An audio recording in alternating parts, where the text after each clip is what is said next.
ಋತುಮಾನಕ್ಕೆ ತಕ್ಕ ಹಣ್ಣುಗಳ ಸೇವನೆ ಒಳ್ಳೆಯದು ಎಂಬ ಮಾತುಗಳನ್ನು ನಾವು ಕೇಳಿಯೇ ಇರುತ್ತೇವೆ.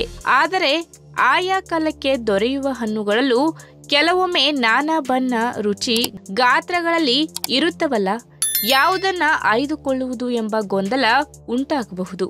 ಉದಾಹರಣೆಗೆ ಸೀಬೆಕಾಯಿ, ಚೀಪೆಕಾಯಿ ಅಥವಾ ಪೇರಲೆಕಾಯಿ ಎಂದೆಲ್ಲ ಕರೆಸಿಕೊಳ್ಳುವ ಈ ಫಲ ಬಿಳಿ ಅಥವಾ ತಿಳಿ ಹಳದಿ ಮತ್ತು ಕೆಂಪು ಅಥವಾ ತಿಳಿ ಗುಲಾಬಿ ಬಣ್ಣಗಳಲ್ಲಿ ಬರುತ್ತದೆ. ಯಾವ ಬಣ್ಣದ ಫಲದ ಗುಣಧರ್ಮಗಳೇನು, ಯಾವುದು ಹೆಚ್ಚು ಸೂಕ್ತ ಎಂಬುದನ್ನ ಇವತ್ತಿನ ವಿಡಿಯೋ ಮುಖಾಂತರ ತಿಳಿದುಕೊಳ್ಳೋಣ. ಅದಕ್ಕಿಂತ ಮುಂಚೆ ನೀವಿನ್ನೂ ನನ್ನ ಚಾನಲ್ಗೆ ಸಬ್ಸ್ಕ್ರೈಬ್ ಆಗಿಲ್ಲ ಅಂದ್ರೆ ಪ್ಲೀಸ್ ಸಬ್ಸ್ಕ್ರೈಬ್ ಮಾಡ್ಕೊಳ್ಳಿ, ಹಾಗೆ ಪಕ್ಕದಲ್ಲೇ ಇರುವಂತಹ ಬೆಲ್ ಐಕನ್ ನ ಕ್ಲಿಕ್ ಮಾಡಿ. ಪೇರಲೆ ಹಣ್ಣು ಯಾರಿಗೆ ಬೇಡ? ಇನ್ನೊಬ್ಬರ ಮನೆಯ ಮರದಿಂದ ಕಿತ್ತು ಕದ್ದು ತಿನ್ನುವುದಕ್ಕೆಂದೇ ಇರುವ ಹಣ್ಣುಗಳ ಪೈಕಿ ಇದು ಒಂದಲ್ಲವೇ? ಆದರೆ ಪೇರಲೆಯನ್ನು ತೀರಾ ಮಾಗಿದ್ದು ತಿನ್ನುವುದಕ್ಕಿಂತ ಸ್ವಲ್ಪ ಕಾಯಿ ಇದ್ದಾಗಲೇ ತಿನ್ನುವುದು ಸೂಕ್ತ ಎನ್ನುತ್ತಾರೆ ಆಹಾರ ತಜ್ಞರು. ತೀರಾ ಹಣ್ಣಾಗಿದ್ದರೆ ನೆಗಡಿ, ಕೆಮ್ಮಿನಂತಹ ಸಮಸ್ಯೆಗಳು ಕೆಲವೊಮ್ಮೆ ಕಾಣಿಸಿಕೊಳ್ಳಬಹುದು.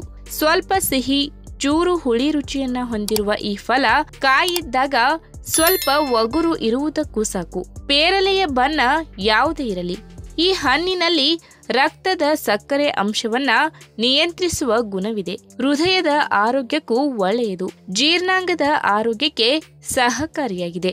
ಅಷ್ಟೇ ಅಲ್ಲದೆ ತೂಕ ಇಳಿಸುವವರಿಗೆ ಒಳ್ಳೆಯ ಆಯ್ಕೆ. ಮಾತ್ರವಲ್ಲದೆ ನಮ್ಮ ರೋಗ ನಿರೋಧಕ ಶಕ್ತಿಯನ್ನ ವೃದ್ಧಿಸಿ ಚರ್ಮದ ಕಾಂತಿಗೂ ನೆರವು ನೀಡುತ್ತದೆ. ಇನ್ನು ಇಷ್ಟೊಂದು ಗುಣಗಳ ಗನಿಯಾಗಿರುವ ಈ ಹಣ್ಣು ತನ್ನ ಬಣ್ಣಕ್ಕನುಗುಣವಾಗಿ ಕೆಲವು ಭಿನ್ನ ಗುಣಗಳನ್ನ ಹೊಂದಿದೆ. ಅಂದರೆ ಕೆಂಪು ಪೇರಲೆಯ ಗುಣಗಳನ್ನ ನೋಡುವುದಾದರೆ ಇದರಲ್ಲಿ ನೀರಿನ ಪ್ರಮಾಣ ಹೆಚ್ಚು, ವಿಟಮಿನ್ ಸಿ, ಸ್ಟಾರ್ಚ್ ಮತ್ತು ಸಕ್ಕರೆಯ ಅಂಶ ಕಡಿಮೆ, ಬೀಜಗಳು ಕಡಿಮೆ ಇರುವುದರಿಂದ ಪೇಯವಾಗಿ ಬಳಸುವುದಕ್ಕೆ ಹೆಚ್ಚು ಯುಕ್ತ. ಕ್ಯಾರೆಟ್, ಟೊಮೆಟೊದಂತಹ ತರಕಾರಿಗಳಲ್ಲಿ ಕೆಂಬಣ್ಣಕ್ಕೆ ಕಾರಣವಾಗುವಂತಹ ಅತ್ಯುಪಕಾರಿ ಕೆರೋಟನಾಯ್ಡ್ಗಳು ಮತ್ತು ಪಾಲಿಫೆನಾಲ್ಗಳು ಇರುವಿಕೆಯೇ ಪೇರಲೆಯ ಕೆಂಪು ಬಣ್ಣಕ್ಕೆ ಕಾರಣ. ಕೆರೋಟನಾಯ್ಡ್ಗಳ ಸಾಂದ್ರತೆ ಹೆಚ್ಚಿದಂತೆ ತಿಳಿ ಗುಲಾಬಿಯಿಂದ ಪೇರಲೆಯ ಬಣ್ಣ ಕೆಂಪಿನೆಡೆಗೆ ತಿರುಗುತ್ತದೆ. ಒಮೆಗಾ 3 ಫ್ಯಾಟಿ ಆಮ್ಲ ಸಾಕಷ್ಟು ಪ್ರಮಾಣದಲ್ಲಿದ್ದು ಆಂಟಿ ಆಕ್ಸಿಡೆಂಟ್ಗಳ ಉತ್ತಮ ಮೂಲವಿದು. ಇನ್ನು ಬಿಳಿ ಅಥವಾ ತಿಳಿ ಹಳದಿ ಬಣ್ಣದ ಪೇರಲೆಯ ಬಗ್ಗೆ ಹೇಳುವುದಾದರೆ ಇದರಲ್ಲಿ ಸಕ್ಕರೆ ಪ್ರಮಾಣ ಕೆಂಪು ಪೇರಲೆಗಿಂತ ಸ್ವಲ್ಪ ಹೆಚ್ಚು, ಬೀಜವು ಹೆಚ್ಚಾಗಿದ್ದು ವಿಟಮಿನ್ ಸಿ ಮತ್ತು ಸ್ಟಾರ್ಚ್ ಪ್ರಮಾಣವು ಅಧಿಕ. ಇದು ಸಹ ಆಂಟಿ ಆಕ್ಸಿಡೆಂಟ್ಗಳ ಉತ್ತಮ ಮೂಲವಾಗಿದೆ. ಆದರೆ ಕೆಂಪು ಬಣ್ಣಕ್ಕೆ ಕಾರಣವಾಗುವ ಕೆರೋಟಿನಾಯ್ಡ್ಗಳು ಮತ್ತು ಪಾಲಿಫಿನಾಲ್ಗಳು ಬಿಳಿ ಪೇರಲೆಯಲ್ಲಿ ಇಲ್ಲ. ಉಳಿದಂತೆ ನಾರು, ವಿಟಮಿನ್ ಎ ನಂತಹ ಅಂಶಗಳು ಎರಡು ಬಗೆಯ ಪೇರಲೆಗಳಲ್ಲಿ ಸಮಾನವಾಗಿವೆ. ಒಟ್ಟಿನಲ್ಲಿ ಸೂಪರ್ ಫ್ರೂಟ್ ಎಂಬ ಕಿರೀಟವಿರುವುದು ಕೆಂಪು ಪೇರಲೆಗೆ ಎನ್ನುವುದು ನಿಜ. ಬಹಳಷ್ಟು ಜನರಿಗೆ ಸಣ್ಣ ವಯಸ್ಸಿನಿಂದಲೂ ಕೂಡ ಸೀಬೆ ಹಣ್ಣು ಅಥವಾ ಪೇರಳೆ ಹಣ್ಣು ಎಂದರೆ ಬಹಳ ಇಷ್ಟ. ಆದರೆ ಸೀಬೆ ಹಣ್ಣು ಅತಿಯಾಗಿ ಸೇವನೆ ಮಾಡಿದರೆ ಶೀತದ ಸಮಸ್ಯೆ ಎದುರಾಗುತ್ತದೆ ಎನ್ನುವ ಕಾರಣಕ್ಕೆ ತುಂಬಾ ಜನರು ಈ ಹಣ್ಣಿನಿಂದ ದೂರ ಉಳಿಯುತ್ತಾರೆ. ಆದರೆ ಇದೆಲ್ಲ ಸತ್ಯಕ್ಕೆ ದೂರವಾದ ಮಾತು. ಯಾಕೆಂದರೆ ತಜ್ಞರು ಹೇಳುವ ಪ್ರಕಾರ ದಿನಕ್ಕೊಂದು ಸೀಬೆ ಹಣ್ಣು ತಿಂದರೆ ದೇಹದಲ್ಲಿ ರೋಗ ನಿರೋಧಕ ಶಕ್ತಿ ತಾನಾಗಿಯೇ ಬಲಗೊಳ್ಳುತ್ತದೆ. ಇದರಿಂದ ಸಣ್ಣ ಪುಟ್ಟ ಸಮಸ್ಯೆಗಳು ನಮ್ಮ ಹತ್ತಿರನೂ ಕೂಡ ಸುಳಿಯುವುದಿಲ್ಲ ಎಂದು ಹೇಳುತ್ತಾರೆ. ಪ್ರಮುಖವಾಗಿ ಈ ಹಣ್ಣಿನಲ್ಲಿ ಅಪಾರ ಪ್ರಮಾಣದಲ್ಲಿ ವಿಟಮಿನ್ಸ್ಗಳು, ಖನಿಜಾಂಶಗಳು, ನಾರಿನಾಂಶಗಳು, ಕಬ್ಬಿನಾಂಶ, ಪೊಟ್ಯಾಷಿಯಂ, ಮ್ಯಾಗ್ನೀಷಿಯಂ ಹಾಗೂ ಫಾಸ್ಫರಸ್ ಅಂಶಗಳು ಯಥೇಚ್ಛವಾಗಿ ಸಿಗುವುದರಿಂದ ಎಲ್ಲ ಹಣ್ಣುಗಳಂತೆ ಸೀಬೆ ಹಣ್ಣುಗಳು ಕೂಡ ಆರೋಗ್ಯಕ್ಕೆ ಬಹಳ ಒಳ್ಳೆಯದು. ಹಾಗಾದ್ರೆ ಬನ್ನಿ, ಮಧುಮೇಹ ಸಮಸ್ಯೆ ಇರುವವರು ಹೇಗೆ ತಮ್ಮ ಆಹಾರ ಪದ್ಧತಿಯಲ್ಲಿ ಸೀಬೆಹಣ್ಣಿನ ಸಿಪ್ಪೆಯನ್ನ ಸೇರಿಸಿಕೊಂಡರೆ ಆರೋಗ್ಯದ ಲಾಭಗಳನ್ನ ಪಡೆದುಕೊಳ್ಳಬಹುದು ಎಂಬುದನ್ನ ಇವತ್ತಿನ ವಿಡಿಯೋ ಮುಖಾಂತರ ತಿಳಿದುಕೊಳ್ಳೋಣ. ಅದಕ್ಕಿಂತ ಮುಂಚೆ ನೀವಿನ್ನೂ ನನ್ನ ಚಾನಲ್ಗೆ ಸಬ್ಸ್ಕ್ರೈಬ್ ಆಗಿಲ್ಲ ಅಂದ್ರೆ ಪ್ಲೀಸ್ ಸಬ್ಸ್ಕ್ರೈಬ್ ಮಾಡ್ಕೊಳ್ಳಿ, ಹಾಗೆ ಪಕ್ಕದಲ್ಲೇ ಇರುವಂತಹ ಬೆಲ್ ಐಕಾನ್ ನ ಕ್ಲಿಕ್ ಮಾಡಿ. ಕೆಲವರಿಗೆ ಹುಟ್ಟಿದಾಗಿನಿಂದಲೇ ಮಧುಮೇಹ ಸಮಸ್ಯೆ ಅಥವಾ ಸಕ್ಕರೆ ಕಾಯಿಲೆ ಕಂಡು ಬಂದರೆ, ಇನ್ನು ಕೆಲವರಿಗೆ ಅರ್ಧ ವಯಸ್ಸಿನ ನಂತರ ಈ ಕಾಯಿಲೆ ಬರುತ್ತದೆ.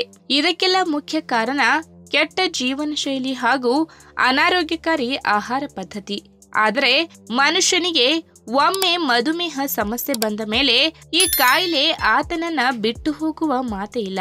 ಹೀಗಾಗಿ ಇಂತಹ ಸಮಯದಲ್ಲಿ ಮಧುಮೇಹ ಕಾಣಿಸಿಕೊಂಡ ಬಳಿಕ ಕಟ್ಟುನಿಟ್ಟಿನ ಆಹಾರ ಪದ್ಧತಿ, ಪ್ರೋಟೀನ್, ನಾರಿನಾಂಶ ಹೆಚ್ಚಿರುವ ಹಣ್ಣು ತರಕಾರಿಗಳ ಸೇವನೆ ಮಾಡಬೇಕು. ಕಡಿಮೆ ಕೊಬ್ಬಿನಾಂಶ ಇರುವ ಡೈರಿ ಉತ್ಪನ್ನಗಳು ಇತ್ಯಾದಿಗಳನ್ನ ಆಹಾರದಲ್ಲಿ ಸೇರಿಸಬೇಕು. ಜೊತೆಗೆ ಕಾರ್ಬೋಹೈಡ್ರೇಟ್ ಅಂಶಗಳು ಕಡಿಮೆ ಇರುವ ಆಹಾರವನ್ನ ಸೇವನೆ ಮಾಡಬೇಕು. ಮೊದಲೇ ಹೇಳಿದ ಹಾಗೆ ಮಧುಮೇಹಿ ರೋಗಿಗಳು ಕಟ್ಟುನಿಟ್ಟಾದ ಆಹಾರ ಪದ್ಧತಿಯನ್ನ ಅನುಸರಿಸಬೇಕು.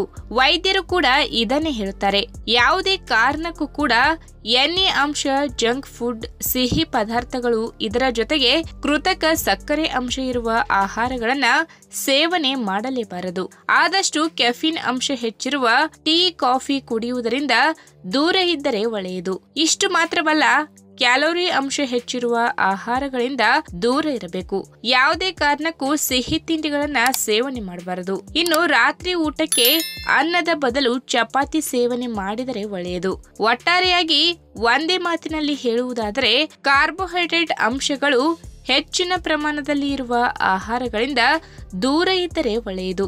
ಯಾಕೆಂದರೆ ಇಂತಹ ಆಹಾರಗಳು ಬಹಳ ಬೇಗನೆ ಜೀರ್ಣ ಆಗುವುದಿಲ್ಲ.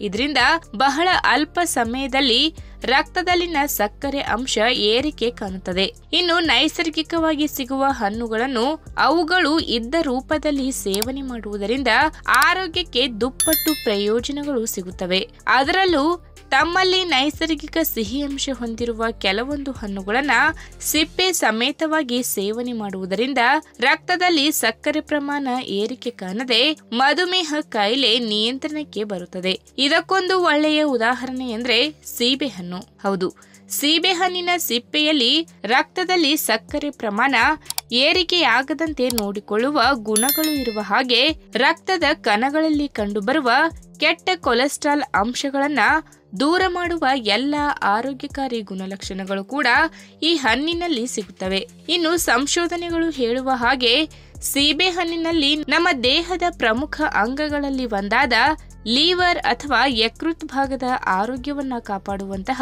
ಎಲ್ಲ ಆರೋಗ್ಯಕಾರಿ ಗುಣಲಕ್ಷಣಗಳು ಕೂಡ ಈ ಹಣ್ಣಿನಲ್ಲಿ ಕಂಡುಬರುತ್ತದೆ ಎಂದರೆ ನಿಜಕ್ಕೂ ಸಂತಸವಾಗುತ್ತದೆ. ನೋಡಿ, ಇಷ್ಟೆಲ್ಲ ಆರೋಗ್ಯಕಾರಿ ಗುಣಲಕ್ಷಣಗಳನ್ನ ಒಳಗೊಂಡಿರುವ ಈ ಸೀಬೆ ಹಣ್ಣನ್ನ ತಿನ್ನುವಾಗ ಅದರ ಸಿಪ್ಪೆಯನ್ನು ತೆಗೆದು ಬಿಸಾಡಬೇಡಿ. ಅದರ ಬದಲು ಸೀಬೆ ಹಣ್ಣು ತಿನ್ನುವ ಮೊದಲು ಈ ಹಣ್ಣನ್ನ ನೀರಿನಲ್ಲಿ ಚೆನ್ನಾಗಿ ತೊಳೆದು ಆ ಬಳಿಕ ಸಿಪ್ಪೆ ಸಮೇತ ತಿನ್ನುವ ಅಭ್ಯಾಸ ಮಾಡಿಕೊಳ್ಳಿ. ಈ ವಿಡಿಯೋ ನಿಮ್ಗೆ ಇಷ್ಟವಾದಲ್ಲಿ ತಪ್ಪದೆ ಲೈಕ್ ಮಾಡಿ, ಶೇರ್ ಮಾಡಿ, ಹಾಗೆ ನಿಮ್ಮ ಅನಿಸಿಕೆನ ಕಮೆಂಟ್ ಮೂಲಕ ತಿಳಿಸಿ.